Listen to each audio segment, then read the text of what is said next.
Fala pessoal, tudo bem? Que alegria estarmos em mais um episódio nosso de podcast, aqui na Igreja Batista Lindóia, onde nós temos conversado sobre o livro de Hebreus.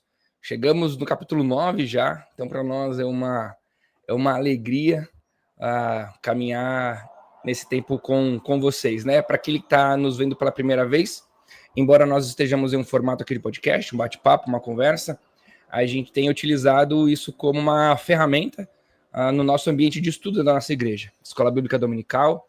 Então, nós temos caminhado na Escola Bíblica Dominical em Hebreus, e em paralelo a isso, a gente tem feito essas transmissões para esse podcast. Para quem tem ido presencialmente, também ter um conteúdo a mais depois em casa, mas para aqueles que não conseguem estar conosco ou são de longe e gostam de nos acompanhar, tem essa caminhada aqui no podcast. Eu sou o Thiago Vercelino, e talvez você vê aí que cada dia eu tô num cenário novo.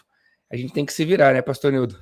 Cada hora a gente tem que, às vezes, gravar num lugar diferente. Esses dias eu gravei do tablet, mas o que importa é que a gente está conseguindo caminhar.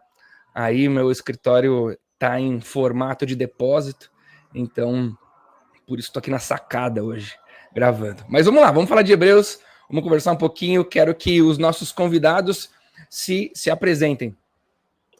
Legal, eu sou o pastor Nildo, tenho ajudado ali na igreja com os discipulados, com os estudos, com as famílias. Estou ali já há uns 16 anos ali, tem sido bênção esse período e tem sido muito bom a gente conversar sobre Hebreus, viu? Tem sido maravilhoso e a gente tem aprendido muito juntos aqui, né? Lembrando já, se você tiver perguntas aí, você pode mandar e a gente vai tentando respondê-las durante aí a semana, à medida que elas forem chegando para a gente aí. Meu nome é Morena, eu sou professora de filosofia no ensino médio, e eu tô com os adolescentes. A gente também está estudando Hebreus aí, nesses últimos tempos, e tô aqui para ajudar aquilo que for possível. Que alegria, a gente tem esse formato novo aí, esse formato diferente, com a Morena com a gente, né? Até agora você nos observou só os pastores da igreja, com o pastor Reginaldo, né, professor da FAPAR, como convidado, mas hoje a gente tem a alegria de caminhar com a Morena, uma das nossas lideranças dos adolescentes na igreja, então é um privilégio para nós tê-la com a gente, viu, Mo? Vamos lá, vamos falar de Hebreus, vamos ler, vamos começar lendo o texto, então, que nós vamos olhar hoje. Eu vou projetando aqui e você acompanha. Você vai lendo, Peixo? Lendo. Então vamos lá, capítulo 9 de Hebreus, lembrando que no nosso último estudo ali a gente já tinha lido o versículo 1, né? O pastor Tiago falou, deixa eu me adiantar aqui, porque foi pertinente na nossa última conversa, mas então, vale a pena, olha só. E detalhe que agora é o desafio de falar algo que o 9 que a gente já não tenha falado no 8, né? Porque eles são muito complementares. Exato. Então vamos ver aqui. Ora, a primeira aliança tinha regras para adoração e também um santuário terreno. Foi levantado um tabernáculo na parte da frente, chamado Lugar Santo. Estavam o candelabro, a mesa e os pães da presença. Por trás do segundo véu havia a parte chamada Lugar Santíssimo, onde se encontravam o altar de ouro para o incenso e a arca da aliança, totalmente revestida de ouro. Nessa arca estavam o vaso de ouro contendo maná, a vara de Arão que floresceu e as tábuas da aliança. Acima da arca estavam os querubins da glória, que com sua sombra cobriam a tampa da arca. A respeito dessas coisas não cabe agora falar detalhadamente. Deixar até aqui por enquanto. Vejam, eu acho muito interessante esse nosso momento aqui, né? A gente pensando nessa leitura aqui desse texto, e me chama a atenção que ele vai dando alguns detalhes do tabernáculo. A gente falou algumas questões no nosso estudo anterior, mas aqui ele vai trazendo as questões aqui do tabernáculo, ele vai trazendo o que tinha ali, o que era uma coisa, o que era outra, e eu já penso que a gente poderia conversar um pouquinho sobre esses símbolos que estão aqui, né? Eu acho que isso aqui nos ajuda a entender. Lembrando, para o judeu, isso aqui fazia muito sentido, isso aqui fazia parte da vida dele, era muito fácil dele entender tudo isso. Para nós, nem tanto. Algumas palavras a gente já aprendeu, mas às vezes a gente não assimilou a importância dessas palavras, do que de fato significam, e eu queria ouvir um pouco vocês falando sobre isso daí. Acho que vai nos ajudar a compreender aí. Eu acho que dá para a gente olhar de uma maneira geral, pastor, o porquê que tem essas citações desses objetos, antes de entrar naquilo que eles possam significar, né? Porque a gente está falando sobre a superioridade de Jesus.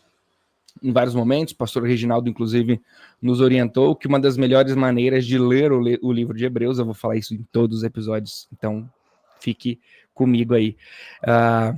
Uma das maneiras de lermos o livro de Hebreus, e é a que o professor Reginaldo escolheu, né, como alguém que já se dedicou no estudo de Hebreus várias vezes, é a partir da superioridade de Jesus. E quando ele vem falar desses objetos, eu acho que uma coisa legal de destacar é que, mais uma vez, Jesus está sendo levado em consideração como aquele que é superior aos objetos, porque a aliança antiga, ela dependia de objetos materiais para sua expressão. Não tinha como você desenvolver a fé lá no ambiente judaico, na lei, no tabernáculo, né, sem a utilização desses objetos. Talvez, eu estou brincando aqui, talvez por isso fez tanto sentido para o povo, quando Moisés demorou para descer do monte, ter feito um bezerro de ouro. Porque talvez na cabeça do povo não era um Deus que eles queriam adorar somente, mas era mais um objeto material. Então Jesus ele vem para dizer, olha, o sistema sacrificial, a aliança antiga dependia desses objetos, mas agora não depende mais. Por causa de mim, esses objetos eles vão se tornar sem motivo, sem necessidade. Uhum. Eu acho legal a gente...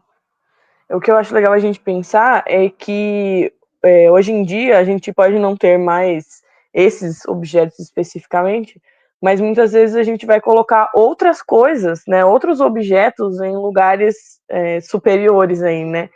Vão conservar algumas coisas como santos para a nossa vida, que não deveriam estar nesse lugar, né? Então, acho que o aviso aqui de que Jesus é superior a objetos no geral, ele serve para a gente colocar nas nossas vidas hoje também, né? Que a gente muitas vezes coloca o mais óbvio na vida dos adolescentes é o celular, né? Mas a gente coloca outras coisas da nossa vida, da nossa convivência, como superiores, né? Como mais importantes. E às vezes é óbvio que alguém perguntasse para você, você acha de Jesus ou o seu celular mais importante? Você responder, não, Jesus, né?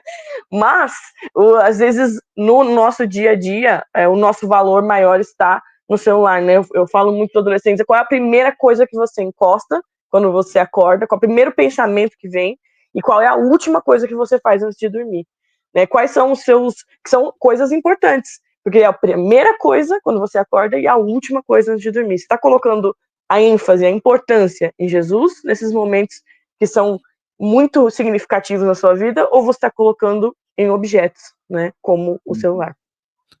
Acho muito legal essa ideia desses objetos, né? Porque algumas coisas realmente elas podem roubar a atenção e o foco, mas esses objetos eles também servem para apontar, né? Para onde eles estão apontando? Por exemplo, vou pegar a ideia do celular, né? O celular ele pode servir para me apontar caminho, sim. Eu pego por exemplo, peguei o celular como primeira coisa do dia, mas eu estou abrindo aqui meu aplicativo da Bíblia e vou ler o texto da palavra de Deus. Então, veja, ele serviu para me apontar. E eu penso que isso é importante para a gente lembrar para onde está apontando. Quando eu olho aqui o autor de Hebreus, e eu nunca tinha notado isso, quando ele está citando o que tem na arca e o que tinha lá no lugar santíssimo. Mas ele não está falando agora do templo feito por Herodes. Ele está falando do templo de Salomão, ele está falando do primeiro templo. Porque a arca, ela não existia mais nesse contexto. No contexto do Novo Testamento, a arca já não era mais de conhecimento, onde que a arca foi parar. Né? Só Indiana Jones sabe onde a arca foi parar. que a gente vai ver depois isso. Mas não existe, a gente não sabe aonde a Morena, arca... você sabe do que o pastor Nil tá falando? Sei, porque eu tinha uma tradição muito maluca na minha família, que meu tio chegava cantando a música do Indiana Jones, e eu, criança, bebê, ele abria a porta e falava tan, tan, tan, tan, tan, e daí eu sei que tem Em Busca da Arca Perdida, mas eu vou te falar que eu não tenho esse repertório, não. Não é da nossa época, né? Aí, esse pessoal querendo dizer que não sabe. Isso é cult, gente, é cultura, né, Sim, Indiana com Jones. certeza. É vintage, é vintage. É vintage. Então, veja, quando a gente pega essa ideia, né, dos objetos, o que tem lá, ele está dizendo para a gente assim, do templo ideal. O templo ideal, o templo idealizado, ele continha isso. E por que ele continha isso? E ele não utiliza de quando havia perdido, ele resgata de quando ainda havia, ele vai falar do maná, ele vai falar de todas essas representatividades do Cristo. Porque se Cristo é superior, mas ele é superior a quê? Ele é superior a esses objetos, a cada uma dessas coisas que apontavam para algo. E isso é legal. Não é idolatria, porque daí muda, né? Tanto é que não existe uma imagem de Jeová, Yahvé, não existe, mas a presença dele é entre os querubins. A gente canta que ele está entronizado entre os querubins. Eu lembro quando era criança, eu ficava imaginando essa cena, entronizado entre os querubins, eu imaginava sempre o céu. Eu não tinha uma imagem da arca. Depois eu descobri que quando essa frase, essa fala, ela está falando exatamente que Deus não é o querubim, Deus não é a arca, Deus não é o maná, Deus não é isso, está ali. Entre tudo isso, esse é Deus. Aquele que a gente não vê, mas esse a gente sabe que está ali. Interessante como a gente consegue pegar algumas referências bíblicas que nos ajudam a olhar para essa transformação destes elementos. Vou fazer um chute aqui com alguns deles, né? E como que possivelmente os leitores do livro de Hebreus, da carta aos Hebreus, já tinham alguns conhecimentos, né? Por exemplo, a gente pode voltar um pouquinho nessa história mais para frente, mas é uma das minhas histórias preferidas da Bíblia, né? Regras para adoração e também um tabernáculo terreno. Jesus com a mulher samaritana lá no poço, aquela briguinha, né? Aonde que é o lugar de adorar? Haverá um momento em que ele procurará adoradores em espírito e em verdade. Olha, através de mim. É através do espírito e através da verdade, que sou eu. Então ele fala, a maneira certa e o lugar certo de adorar é através de mim. Jesus, ele é tido como o pão da vida. Então tinha olhado aqui, tem pães da presença, né? O candelabro, em Apocalipse vai dizer que Jesus ele está segurando, né? Quando João olha para Jesus na visão, ele vê que Jesus está segurando os 7, ele passeia entre os 7 candelabros e ele está com as 7 estrelas na mão. Os candelabros ali significando as igrejas, né? Que Jesus ele passeava por entre as igrejas, então ele tinha a presença dele entre essas igrejas e ele tinha as 7 estrelas, né? Os 7 líderes dessas igrejas na mão das 7 igrejas do Apocalipse. Então, mais uma figura que, onde se encontrava o altar de ouro, ele é o dono de todo o ouro, de toda a prata. Ou a Arca da Aliança, que simbolizava a presença de Deus. Agora, Deus não precisava mais de um local para estar presente, mas ele se fez presente entre nós quando a gente conversou no último episódio, né, da ideia de Jesus, ele tabernaculou entre nós, né, se a presença de Deus estava intimamente ligada ao tabernáculo, Jesus, ele tabernacula, se existe como conjugar esse verbo, entre nós quando ele se faz carne. Então, inclusive, o capítulo 6, quando pede, já devis vocês muito ser mestres, mas não são, olha, vocês já sabem que Jesus ele veio para mostrar que essas coisas não dependem mais desses artefatos, desses utensílios, porque Jesus ele leva com ele o significado, a representação de todos eles. Né? Uhum. E é interessante, porque daí o autor de Hebreus, eu já ia falar assim Paulo, mas não é Paulo, né? Eu já ia falar isso. Ele diz assim, a respeito dessas coisas não cabe agora falar detalhadamente. Quando você busca novamente essa informação que ele já tinha batido no dedo do pessoal dizendo, vocês já tinham que ser mestres? Ele está dizendo, olha, não é momento de eu falar agora do maná, de falar da árvore da vara que floresceu, dos detalhes do lugar santíssimo, a gente precisa de falar algo mais importante. Veja que a ênfase dele não é nos objetos. A ênfase dele é no tabernáculo, mas não no tabernáculo construído por homens, mas na ação do Cristo que se fez tabernáculo, né? Acho que vale a pena a gente continuar lendo aqui o texto, acho que a gente avançar aqui a partir do versículo 6. Você lê pra gente, Morena, a partir do 6 ali? Nós estamos lendo na NVI. Tá, a minha é NVI, tá, só para ter certeza. Estando tudo assim... O Thiago colocou ali pra gente, ó. Ah, tá. Estando tudo assim preparado, Tá ali. Os sacerdotes entravam regularmente no lugar santo do tabernáculo para exercer o seu ministério. No entanto, somente o sumo sacerdote entrava no Santo dos Santos, apenas uma vez por ano, e nunca sem apresentar o sangue do sacrifício, que ele oferecia por si mesmo e pelos pecados que o povo havia cometido por ignorância. Dessa forma, o Espírito Santo estava mostrando que ainda não havia sido manifestado o caminho para o Santo dos Santos, enquanto ainda permanecia o primeiro tabernáculo. Isso é uma ilustração para os nossos dias, indicando que as ofertas e os sacrifícios oferecidos não podiam dar ao adorador uma consciência perfeitamente limpa.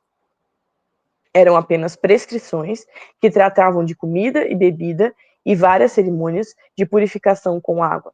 Essas ordenanças exteriores foram impostas até o tempo da nova ordem. Olha que legal isso. Aqui ele está falando do sistema sacrificial, né? De como funcionava no Antigo Testamento.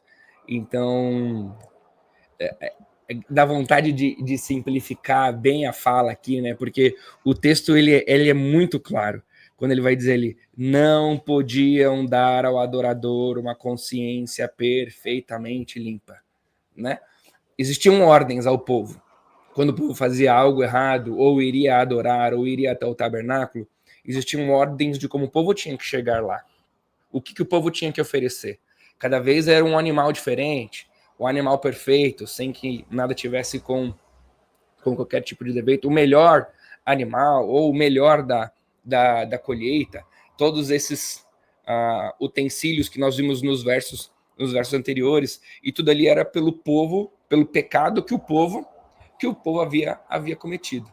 Mas é interessante, porque em vários momentos a Bíblia vai dizer que a lei ela não era capaz de justificar o povo. E quando o texto vai dizer aqui que mesmo que eles fizessem tudo isso e que eles cumprissem todas as obrigações, elas não podiam dar ao adorador uma consciência perfeitamente limpa, o autor de Hebreus ele está cavando, né? Cavando a chamada de mas em Jesus tem como ter a consciência perfeitamente limpa. Uhum. Porque o sistema sacrificial do Antigo Testamento, ele não era perfeito. Mas agora nós estamos lidando com algo que é perfeito, né? Tá fresca na minha memória, porque a gente tá aqui já fazendo algumas gravações para frente, né? Mas no domingo que passou, antecedeu esta aula que nós estamos gravando, nós estávamos conversando sobre o capítulo 6, e lá naquele texto famoso que vocês já caminharam conosco, né? Ouviram agora, no verso 6 vai dizer que eles não podem crucificar a Jesus de novo. Por isso que eles não podem voltar. E por que ele não pode crucificar Jesus de novo? Porque é como se eu estivesse dizendo que Jesus na cruz não é o suficiente. Puxa vida, olha, foi muito bom, mas assim, não deu ainda. Mas o capítulo 9 vai dizer pra gente de novo. A única coisa que não era o suficiente era o sacrifício no Antigo Testamento. Eles não podiam dar consciência perfeitamente limpa. No verso 9, né? Que eu tô repetindo várias vezes pelo verso 9. Tratavam apenas de prescrições de comida, bebida e várias cerimônias de purificação de água, né? Essas ordenanças exteriores foram impostas até o tempo da nova ordem. Até Jesus. Depois de Jesus é completamente diferente. Não, e é legal, porque eu fico imaginando aqui o leitor, né? Vendo tudo isso aqui, ele vai falando, olha, antes o sacerdote, ele entrava até um pedaço do tabernáculo, mas o sumo sacerdote, ele entrava no lugar, no Santo do Santo, apenas uma vez por ano. Não era sempre, não era a qualquer momento, uma vez por ano, e nunca sem apresentar o sangue do sacrifício que era oferecido por si mesmo. Isso mostra que o sumo sacerdote era um cara que precisava também da graça de Deus, ele não era superior aos outros, ele era igual aos outros.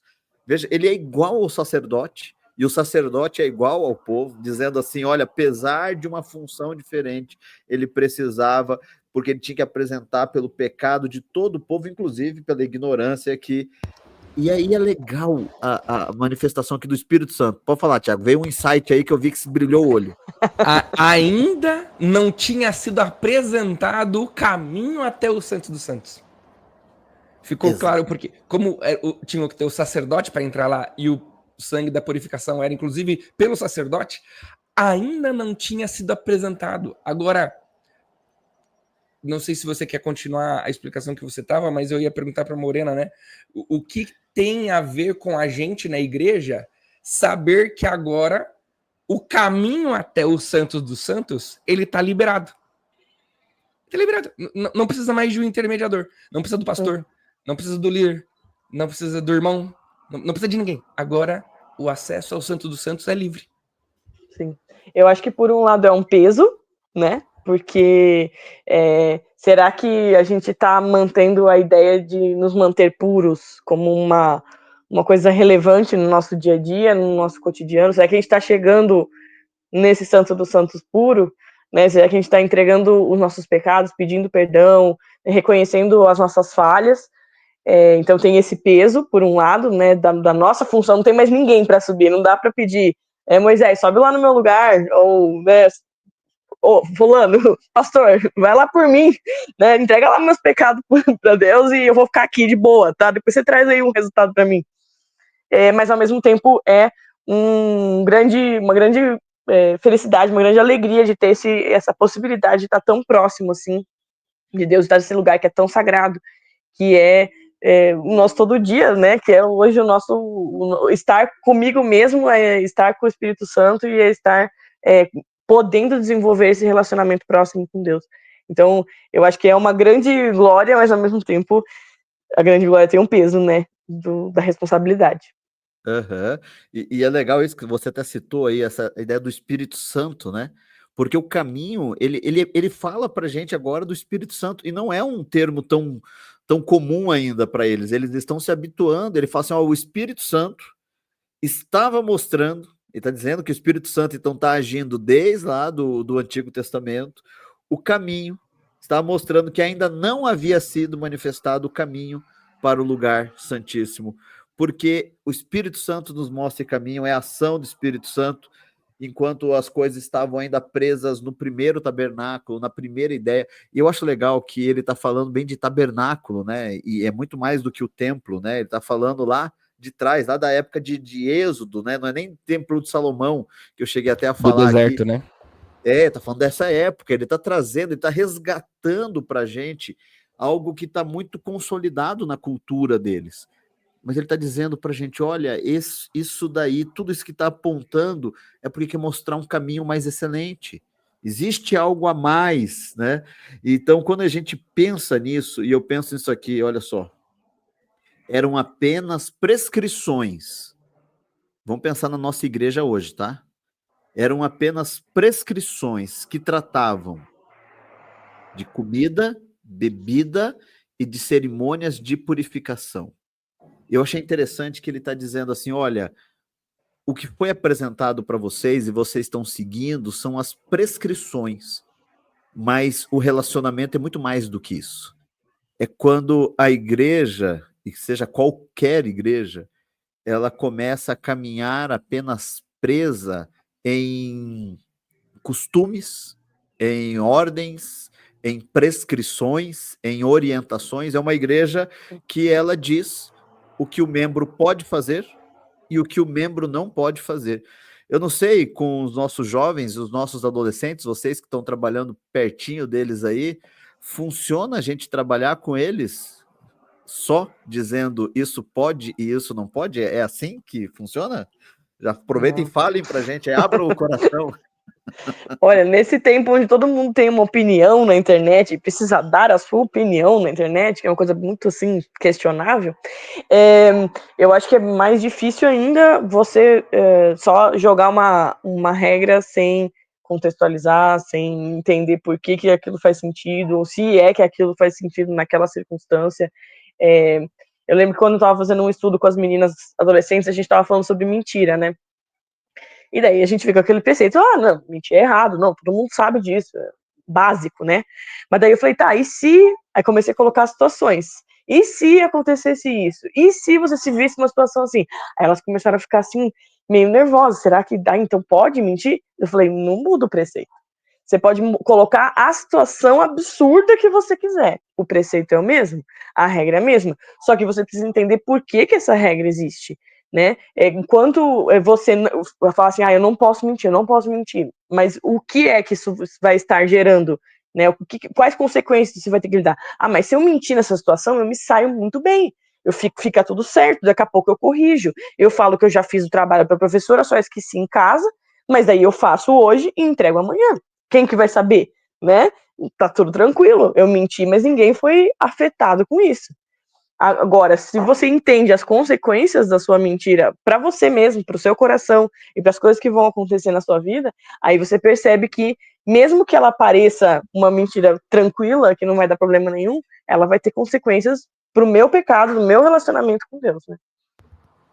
Eu fico pensando muito na ideia do... Vocês estão me ouvindo bem? Tá de boa? Caiu o volume. Melhorou agora, gente? Melhorou? Sim. Beleza. Perdão aí.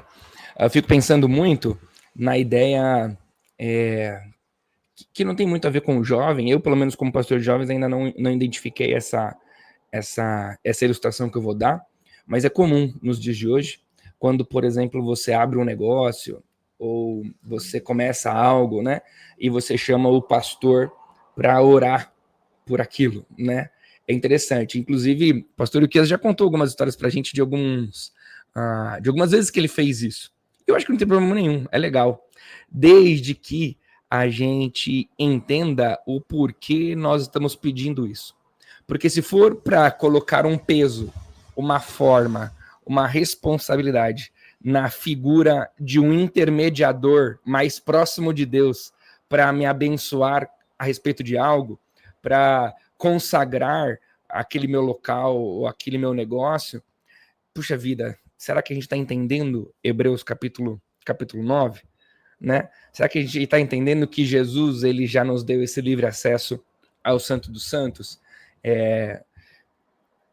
Será que eu estou entendendo que a minha oração e o meu pedido, o meu desejo pela bênção naquilo que eu estou me propondo, né, no carro novo, seja lá o que for, ela não é suficiente, né? Suficiente para eu conseguir seguir alguma coisa assim?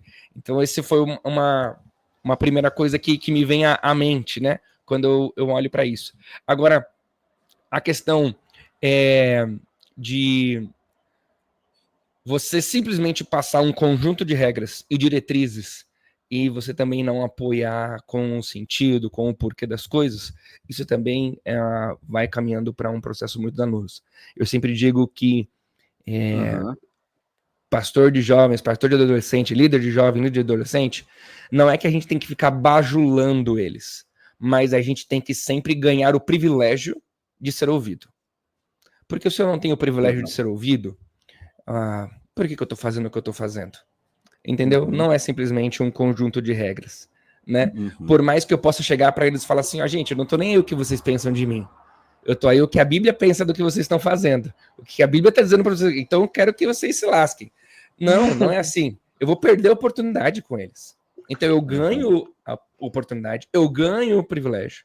E aí sim, eu dou propósito para aquilo que a Bíblia diz para eles fazerem, para nós fazermos, e ressignifico muitas coisas que talvez eles estejam vivendo. Então eu Eu vejo. acho que nesse sentido Jesus é um exemplo ótimo, porque Jesus fez exatamente isso, né? Ele estabeleceu um relacionamento e daí as coisas, aí ele conseguiu falar sobre regras ou falar sobre ordenanças. A gente acho que é mais fácil enxergar isso no seriado do The Chosen, mas tem outros momentos, assim, quando você está lendo ali, quando Jesus está falando com os discípulos, é um relacionamento, né? Ele conhece eles, ele conhece o coração deles. Óbvio, conhece muito mais do que a gente é capaz de conhecer os adolescentes ou os jovens, mas é a partir desse relacionamento que é possível entender e aplicar regras. Então, eu acho que isso funciona no geral. Eu aplico isso com os meus adolescentes na escola também. Então, como é que eu vou aplicar para eles uma regra de entrega de trabalho, mesmo que seja uma regra simples, que pode ser mudada, que pode ser alterada, mas se eu não tenho antes um entendimento de quem eles são e qual a vida deles que eles estão passando, essa regra ela fica vazia, ela fica inútil. Então, a regra ela só faz sentido se ela tiver apoiada em um relacionamento. Uhum. E olha só que interessante, quando a gente pensa nisso, quando o texto fala assim, ó, elas eram prescrições, apenas prescrições que tratavam disso, disso, ele não está dizendo que as prescrições eram erradas, ele está dizendo que elas eram limitadas, porque elas tratavam apenas disso, e daí ele vai dando os detalhes ali, de várias cerimônias de purificação com água, ordenanças exteriores foram impostas até o tempo da nova ordem. Ele está dizendo assim, olha, a gente precisava de algo para apontar o caminho, algo que foi importante, algo que tinha significado. Então, por exemplo, nós vamos dar orientações, é claro, né? A gente não é contra que a gente vai orientar o adolescente, o jovem, o mais velho, o idoso, né? A gente vai orientar, as orientações, as prescrições, elas fazem parte, mas não é só. Aí o autor ele está resgatando, ele está dizendo, olha, elas vieram até um período, foram impostas até o tempo da nova ordem. E aí ele começa a apresentar para a gente essa chegada. E é interessante que ele fala de cerimônia com água, né? O judeu ele tinha várias cerimônias de purificação com água e purificação com fogo, era muito comum. Mas aí ele, depois de falar dessas cerimônias, agora ele vai falar para a gente da purificação com sangue. Ele vai dizer, olha, é algo maior. Inclusive, ele vai trazer para a gente. Quer ver? Eu quero até ler para a gente aqui os versículos ali a partir do 11, ó. Se o Tiago colocar ali para a gente, já ajuda. Daí você já me acompanha na leitura aí, ó. Olha só. Isso. Quando Cristo veio como sumo sacerdote dos benefícios agora presentes, ele adentrou o maior e mais perfeito tabernáculo, não feito pelo homem, isto é, não pertencente a esta criação. Não por meio de sangue de bodes e novilhos, mas pelo seu próprio sangue. Ele entrou no Santo dos Santos, uma vez por todas, e obteve eterna redenção. Não por meio... Não, desculpe. Ora, se o sangue de bodes... o 12 ali, não por meio, isso mesmo. Não por meio de sangue de bodes e ovelhas, mas pelo seu próprio sangue, ele entrou no lugar, no Santos dos Santos. É isso mesmo? Ah, já tinha lido isso daí. E o 13. Ora, se o sangue de bodes e touros e as cinzas de uma novilha espalhadas sobre o que estão cerimonialmente impuros os santificam de forma que se tornem exteriormente puros. Continua ali mais um. Quanto mais, então, o sangue de Cristo, que pelo Espírito Eterno se ofereceu de forma imaculada a Deus, purificará a nossa consciência de atos que levam à morte, de modo que servamos ao Deus vivo. Eu acho muito legal esse trecho do texto aqui, que a gente estava discutindo, falando exatamente das prescrições, da questão da comida, da questão da bebida, do cerimonial religioso que fazia parte da vida deles, dessas purificações com água, e aí ele começa a aprofundar o texto. Né? Ele começa a dizer, olha, o que Cristo fez foi maior, foi mais importante. É aquilo que a gente vai repetindo todas as nossas conversas, como Jesus é superior a tudo isso. Mais uma vez ele vai dando isso, ele vai dizendo assim, olha, quando Cristo veio como sumo sacerdote dos benefícios agora presentes, ele adentra o maior e mais perfeito tabernáculo, e agora ele já não está falando mais daquele tabernáculo que ele estava descrevendo anteriormente. Agora ele está falando, não é esse tabernáculo que a gente já viu, não é isso, eu estou falando de algo maior, eu estou falando do tabernáculo feito por Deus, que está lá, que não pertence a esta criação. E aí ele começa a dizer como que é superior a isso. Então, veja, a conversa dele com os leitores aqui mudou. Ele estava falando sobre o que era, e ele começa a dizer agora como é. Uma nova ordem chegou, não é nova era não, gente. Uma nova ordem, ele está dizendo aqui, um novo padrão. Nova ordem é bem Star Wars, né? É verdade.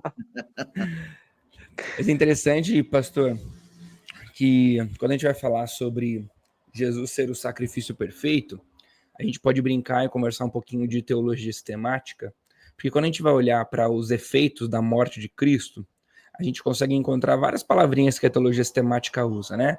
Justificação, redenção, imputação, propiciação, expiação.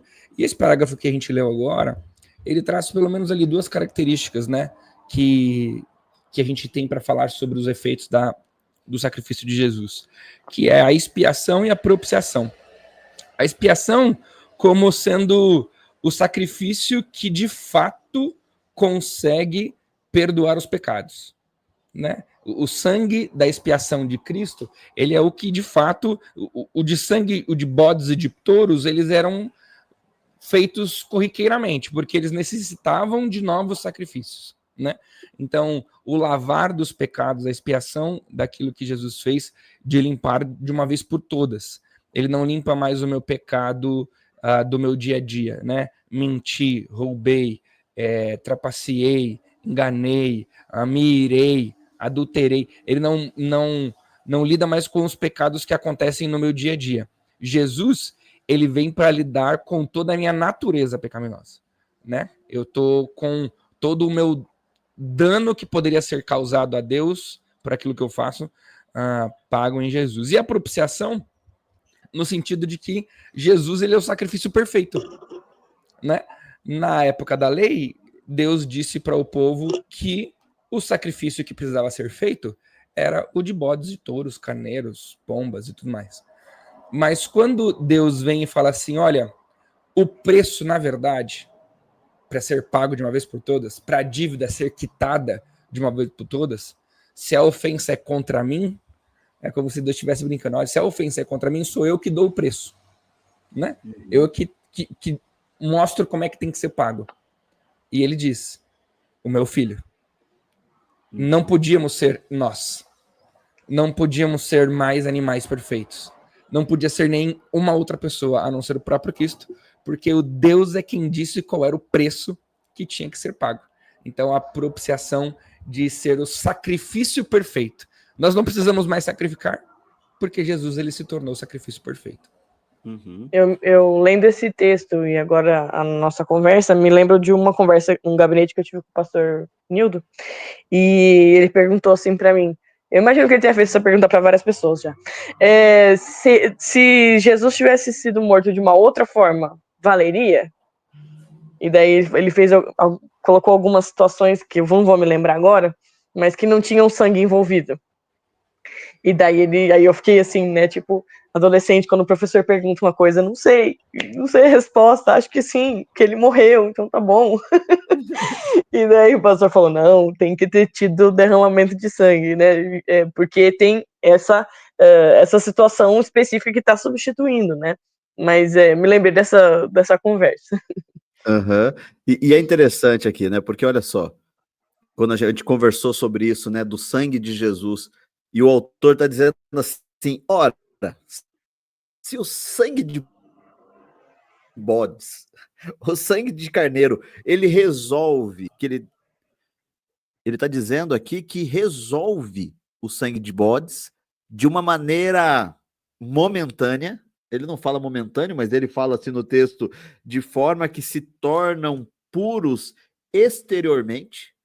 Ele está dizendo assim, olha, se o sangue de bode servia, o sangue de ovelha, o sangue da pomba, né, o sangue desses animais, eles serviam, de um certo ponto, quanto mais o de Cristo, que pelo Espírito Eterno ele se oferece sem pecado, e ele vai purificar. E eu acho legal esse paralelo que ele faz.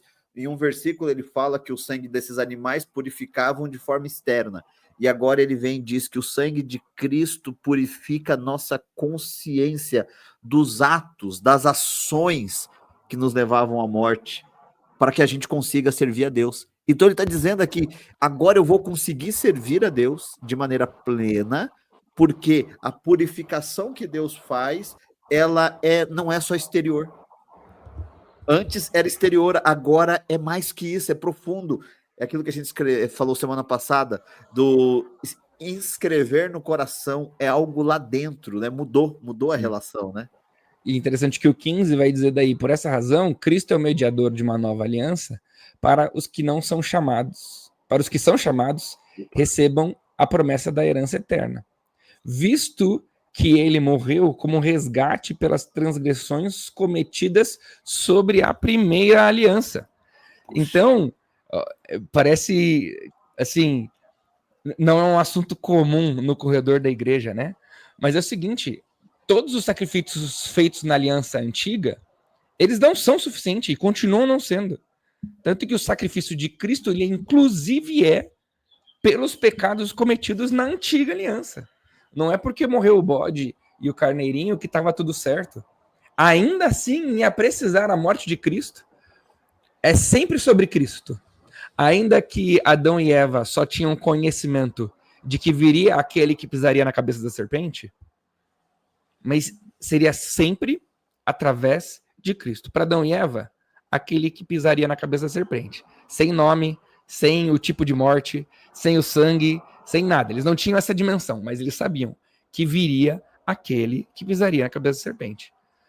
Na nova aliança, Jesus deixa claro, foi inclusive pelos pecados cometidos sob a primeira aliança. É necessário que haja a morte de Cristo para purificar todos esses pecados, né? Eu acho que uma coisa que nos alerta é pelas maneiras como nós tentamos nos livrar dos nossos pesos e dos nossos pecados de maneiras diferentes que não sejam através de Jesus, né? E o adolescente tem muito isso, né, Morena? De aceitar Jesus toda hora, né? Ele tá sempre com medo, ele sempre tá tentando agradar alguém, né? E não só adolescente, né? Todos nós, de alguma forma, ficamos com aquela consciência pesada e a gente vai tentando compensar, né? De alguma forma. Todas essas compensações são maneiras, talvez, de a gente demonstrar que Jesus talvez não está sendo suficiente. A gente está achando que é Jesus mais alguma coisa, né? Sim, a gente às vezes quer fazer mais do que a gente acha que é possível fazer. Ah, não, mas se eu der uma ajudinha aqui, talvez vai ficar melhor, né, Deus? Eu sei que o Senhor faz. Não, assim, tranquilo, o Senhor faz direitinho, mas assim, tô aqui, né, à disposição. E daí usa isso pra fazer uma coisa que às vezes não faz sentido nenhum se a gente parar pra pensar. Mas é comum, tanto em adolescentes quanto em adultos, que a gente acha que a nossa vontade é superior à de Deus, ou que a gente sabe o jeitinho mais fácil de chegar lá, ou melhor, um atalho mais fácil, né? Uhum. E é legal, né? Porque quando a gente pensa nessa ideia do atalho, o caminho mais fácil, a maneira de chegar lá, e aí o autor ele vai dizendo para a gente, olha, e ele traz a ideia agora de testamento, né? Não sei se vocês já receberam herança, já teve leitura de testamento de alguma coisa assim.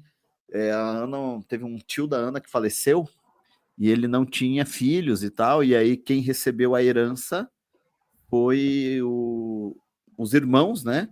Então, no caso, seria o pai da Ana que receberia, mas o pai da Ana também é falecido, então veio para Ana e para o irmão da Ana, né?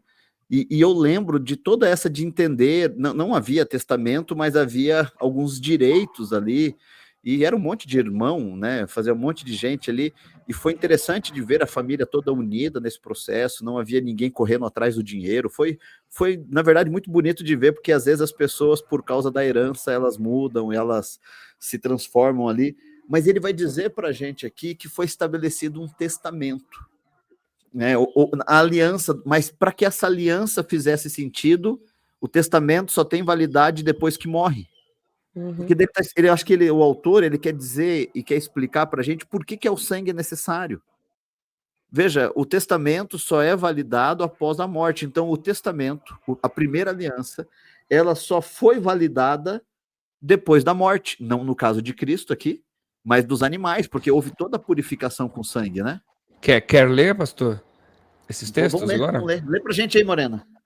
Leio. No caso de um testamento, é necessário que comprove a morte daquele que o fez. Pois um testamento só é válido no caso de morte, uma vez que nunca vigora enquanto está vivo aquele que o fez. Por isso, nem a primeira aliança foi sancionada sem sangue. Quando Moisés terminou de proclamar todos os mandamentos da lei a todo o povo, levou sangue de novilhos e de bodes, juntamente com água, lã vermelha e ramos de sopo, e aspergiu o próprio livro e todo o povo, dizendo: Este é o sangue da aliança que Deus ordenou que vocês obedeçam. Da mesma forma, aspergiu com o sangue o tabernáculo e todos os utensílios das suas cerimônias. Acho que é isso, né? Portanto, era necessário que as cópias das coisas que estão nos céus fossem purificadas com esse sacrifício. Pulamos ali o 22. Isso. Esse negócio de tecnologia, eu tô mais na Bíblia, eu queria estar, né? Mas tudo bem, vamos lá. Da mesma forma, aspergiu com o sangue o tabernáculo e todos os utensílios de suas cerimônias. Portanto, era necessário que as cópias das coisas que estão nos céus fossem purificadas com esses sacrifícios, mas as próprias coisas celestiais com sacrifícios superiores.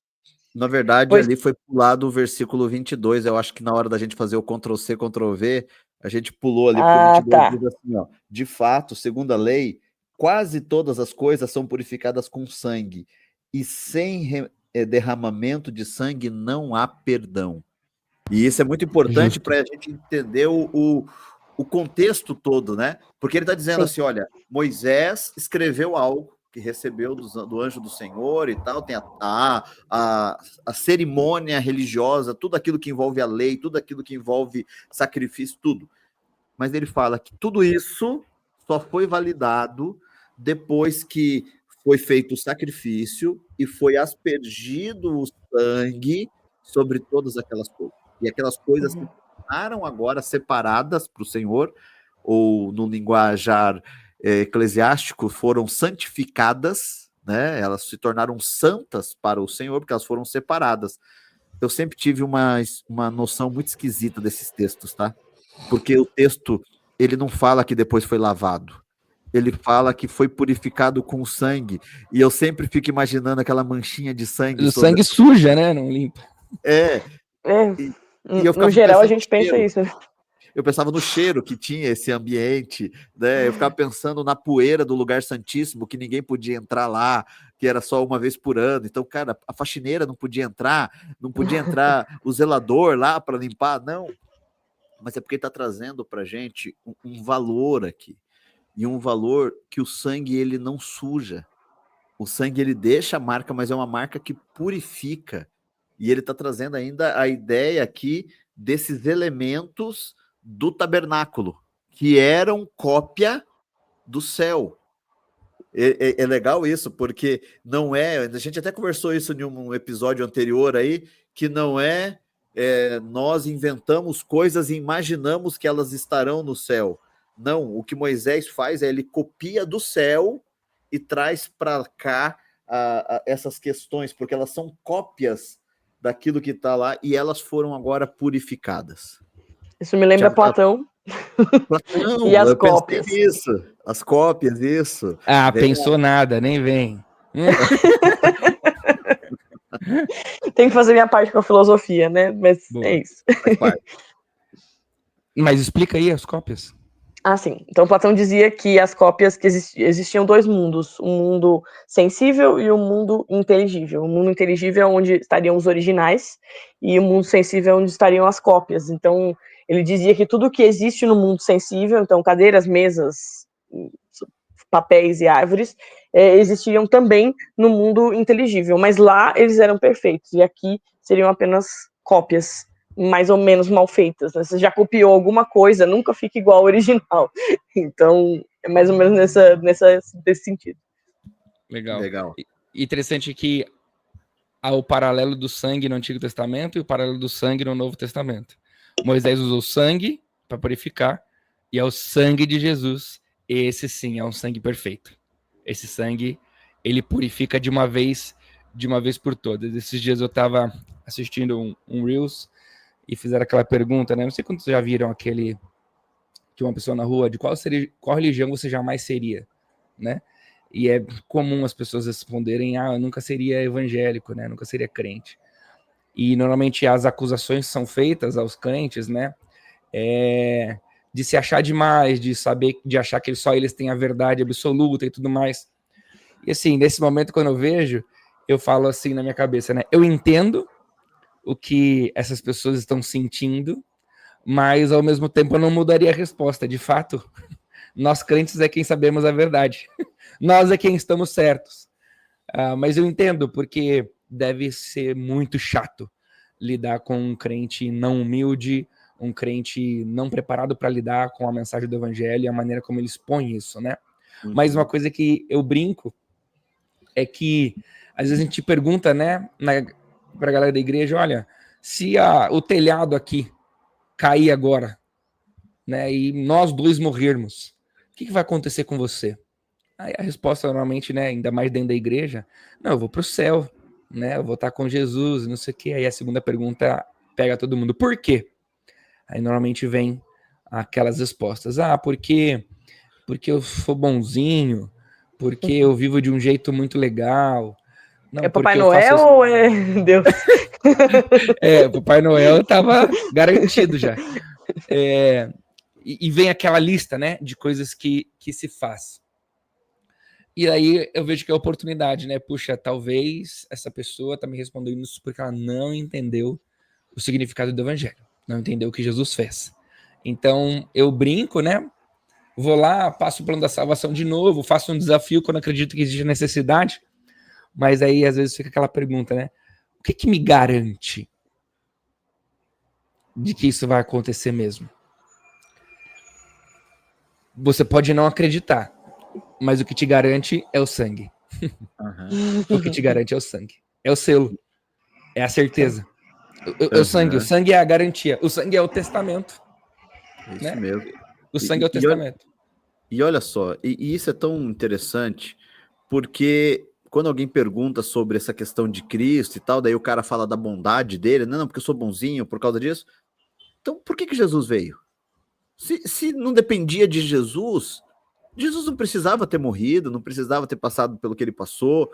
Quer ver? Coloca pra gente ali o versículo... coloca no 24, eu vou lendo aqui na minha Bíblia e vai aparecendo aí. melhor. Olha só. Pois Cristo não entrou em santuário feito por homens, uma simples representação do verdadeiro. Ele entrou nos céus para agora se apresentar diante de Deus em nosso favor. Veja, é por isso que Cristo precisava vir, porque ele se oferece em nosso favor. Aí o texto continua no 25. Não, porém, para se oferecer repetidas vezes à semelhança do sumo sacerdote que entra no lugar santíssimo todos os anos com sangue alheio. Se assim fosse, Cristo precisaria sofrer muitas vezes, desde o começo do mundo. Mas agora ele apareceu uma vez por todas, no fim dos tempos, para aniquilar o pecado mediante o sacrifício de si mesmo. É legal, porque o sacrifício de Cristo, ele é suficiente. Não precisa de várias vezes. Foi uma vez só. Quando ele diz na cruz, né, está consumado. Acabou. É isso que precisava. Não precisa agora de vários sacrifícios. Eu não preciso fazer sacrifício. Eu não preciso subir a escadaria da igreja não sei qual, fazer o voto não sei o que, e vou fazer o caminho de não sei o que lá. Não, nada disso. eu posso até, como ato de fé, ter posturas de fé. Aí é uma questão sua e da sua fé, daquilo que você votou com Deus. Mas com relação à sua salvação, foi o ato de Cristo. Foi o que ele fez, e uma vez por todas. Né? Uma vez por todas. Eu acho que a gente pode ir para nossas considerações finais aqui. E as considerações finais, vocês podem inclusive usar os últimos versículos ali, se quiserem, né? Seria legal a gente conversar aí sobre as nossas considerações finais. Então, Morena, mediante tudo que a gente conversou e diante do que tem ali pela frente, ou aquilo que nós já conversamos, o que você traz aí de consideração final para esse momento aí? Eu acho que o mais difícil de explicar para as pessoas não crentes é essa ideia de que Jesus já morreu e já pagou e não tem mais nada para fazer, porque a gente vive num mundo ativista, né? Mas tá, mas o que eu posso fazer? E agora? O que eu faço para minha salvação? Me dá uma lista, me dá uma função, me dá um caminho, me dá um. Né? As pessoas querem coisas que elas têm que fazer para serem salvas. E eu acho que quando você fala assim, relaxa, o trabalho já foi feito. O trabalho é todo com ele. O seu trabalho é descansar nele. É muito difícil hoje em dia ouvir que você precisa descansar em Deus. Porque é isso, se você, né, o coach do acorde 5 horas da manhã e faça, né, se você não fizer, ninguém vai fazer, faça por você, não fale para os outros as coisas que você acredita, porque se você vai fazer sozinho, é um pensamento tão fora, tão, sei lá, não sei se é anticristão, extremista, mas é tão fora daquilo que a gente vê que Jesus está fazendo, porque Jesus não está pedindo que você faça nada disso. Na verdade, o seu trabalho é descansar em Deus. Então, eu acho que isso é o mais difícil de explicar hoje em dia. Então, e, ao mesmo tempo, é o mais perfeito, é o mais maravilhoso, é o mais... Nessa época de fim de ano, está todo mundo cansado, todo mundo estressado, todo mundo falando, eu quero férias, acabou 2024, chega, vamos para 2025, e chega... ou ali no início do ano, onde começa a correria e tem que pagar conta, e tem que escola da criança e o uniforme, não sei o quê, a gente fica achando que sempre sou eu que vou fazer alguma coisa. Eu acho que o mais difícil nesse mundo hoje é aceitar que o sacrifício foi feito, que tá pago e que não precisa ninguém mais fazer nada, que é só descansar. Diga aí, pastor Thiago. Em épocas de lançamento de Auto da Compadecida, que talvez seja uma figura brasileira que mais nos incentivou a essa ideia do bem, do mal, do fazer algo certo para ser aprovado para dar certo, e o errado vai me condenar e tudo mais, eu termino talvez com uma ilustração que gosto muito. Porque um dia nós vamos ser apresentados diante do juízo. E o versículo 27 está dizendo isso, né? Da mesma forma, como o homem está destinado a morrer uma só vez e depois enfrentar o juízo, assim Cristo foi oferecido em sacrifício uma única vez para tirar os pecados de muitos. E aparecerá a segunda vez, não para tirar o pecado, mas para trazer salvação àqueles que o aguardam. É a ideia do seguinte: quando nós estivermos diante do juízo, a gente vai subir no banco dos réus e Deus vai olhar para a gente e vai dizer o seguinte: Tiagão, não deu, cara. Não rolou. Peguei aqui tudo que você fez, não rolou. Mas Deus, olha, eu fiz isso. Então, mas não foi suficiente, cara. Não vai rolar. Então, teu lugar não é junto comigo. Nesse momento, vai surgir Jesus, e Jesus vai intervir, e Jesus vai falar assim: Deus, espera só um pouquinho. Pai, espera só um pouquinho. Ele vai me tirar do banco dos réus, e Jesus vai sentar no banco dos réus no meu lugar. E quando Jesus sentar no meu lugar, Deus vai julgar Jesus. E quando Deus julgar Jesus, ele vai olhar assim: servo bom e fiel, pode vir comigo para o paraíso. Porque Jesus ele vai assumir o meu lugar. Com Jesus, serei aprovado para estar no céu.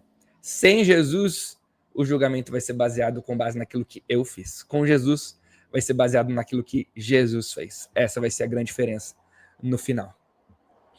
As minhas palavras finais são apenas lembrando de algo muito batista, que a gente sempre dizia: o sangue de Jesus tem poder. Né? Então, assim, o sangue de Jesus, ele é suficiente, ele tem poder para nos perdoar os pecados e nos dar aí condições de uma nova vida, e eu guardo muito isso no meu coração. O sangue de Jesus tem poder.